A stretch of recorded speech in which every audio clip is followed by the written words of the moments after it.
So this week we went and saw Pain and Gain. We did. Which was great because this movie takes place in 1995. So as we enter back into movies and leave the 90s, we stayed in the 90s. What a great segue, Mark Wahlberg. I know. Thank you. Thank you so much. Rock. Thank you both. Oh, love him. Let's recap it.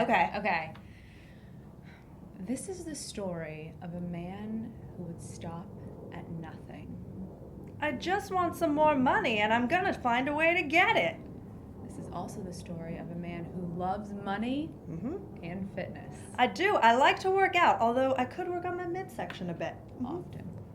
This is also the story of a man who wants everything and will do anything for it, even murder.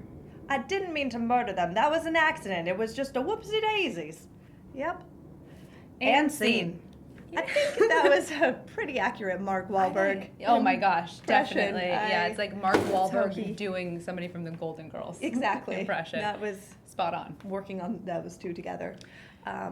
Favorites. Let's talk about some of this movie. Let's talk about it. It was an interesting movie for me. I didn't love it, but I didn't hate it. It was such a weird balance for me. But my all-time favorite of this is definitely The Rock. Mm-hmm. Oh my gosh, you guys, he's so great. He's so buff. He's so buff. His teeth are gorgeous. So white. They're so white, and just comedically, he's so funny in this movie. Very good. Very strong. He is so funny. He completely surprised me. He was the best part of this movie. Makes the movie in a lot of ways. Oh, for sure. The whole cast actually was pretty good. Decent. Except for you, Mark. What happened? You make interesting choices when you act. Yeah, act. But I like it. It's his own special brand of acting. It is. He could teach a class. People love it, people hate it. I don't know. Yeah. It's fascinating. It's fine. I like The Rock, I think, is my answer. What about you? Favorite? This whole movie was based on a true story. Mm-hmm. I found it to be a very interesting story of, this fitness guy who decided to kidnap this man and with his friends and take all of his money and all of his possessions and get away with it. Up to a point. But the fact that this actually happened, it fascinated me. I mean, it really is an interesting story, and I forgot halfway through that it was a true story, and at the end, they were like, this is still a true story, and I was like, oh, yeah. Yeah, they did. They had to remind you of it, because I completely forgot. And it's such an it's so weird. Everything that happens, you would never think, but... Oh, do you have a least favorite? Okay. Let's see. There's a lot of interesting points to this movie. Yeah. But I would say probably my overall least favorite is there's a lot of slow motion. Oh my God. And a lot of freeze frames. Like Michael Bay loves a good freeze frame, slow motion, like pause, Instagram photo moment. I don't know what exactly he's doing. Peacocking, maybe? Yeah, a little bit. or he's just a little too into himself. Lots of drugs in Miami and really beautiful women. Yeah, but the slow motion was like unnecessary slow motion. Totally. Very slow, and it wasn't building and to then anything. they stop in a pose like this, and then they'd Instagram it. Yeah, and then with the filter. It would stay there for 10 seconds too long. It was unnecessary. A lot of this movie was too long. Oh yes, the whole movie was too long. I think I hated the fact that it was as long as it was, and it was way gorier than I expected. Yeah, it was incredibly gory. There was heads being chopped off and fingers falling off and toes. It was just, my stomach wasn't ready for it. Hands being burned. Barbecue. They barbecued hands. You can also barbecue fingerprints off, which I don't know that worked. I mean, I don't know. Maybe it might have worked in the real story. Yeah. Cameo for you? Yeah, the guy that they kidnapped. What's his name from Monk?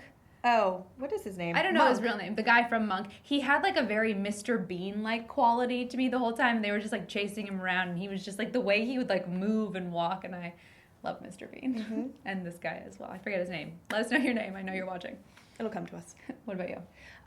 Their version of the American Dream I found fascinating because Mark Wahlberg's whole idea was just that since he was born in America, he was entitled to a better life and he was going to get it no matter what. And not a thing.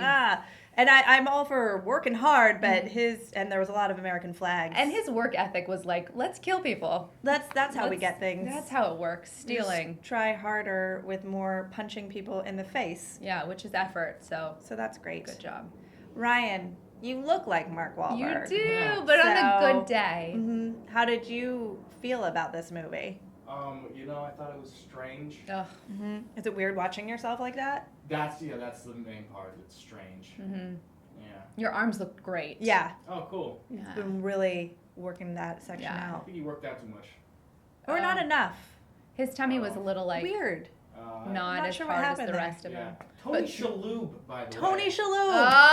Ah, Why didn't you just butt in Checkmate. I earlier? wanted to wait. I knew I had an opportunity later. It wouldn't be weird. thank you. It was weird because he could have said it. Cool. All right, I'm glad we talked about that. I love you, Mark Wahlberg. When When do you think people should see this? This movie is potentially a rental for me, and only because of the interesting story. But for the most part, Just watch us. just watch us. But I would say, I mean, if this is kind of your genre of movie, it is an action. It will keep you somewhat, but it's a rental. It's definitely not something to spend your money on in the theater. Yeah, I agree with you. I would rent this. But if you're gonna, rent it. Fine. I don't really care. Yeah. You know, it's kind of one of those. What would Rent you it. spend your money on? I would spend my money on this. It's Laura Mercier. It is a thing that you put on top of your eyes before you do primer? A primer, exactly. And it keeps the eyeshadow on all day. This color is called Flax, and it's awesome. Get it instead of seeing this movie, please. What about you? For me, it is this Kat Von D. It looks like a lip gloss, but it actually is a matte lipstick that stays Are on you wearing it forever. right now? I'm wearing it right now. Oh, nice. So you can see what it looks like. This color is Lolita. Ooh. Oh my. She's so happy Cinco de Mayo. So that is what I would say to spend your money on. It's a good choice. Yep. All right, guys. And scene.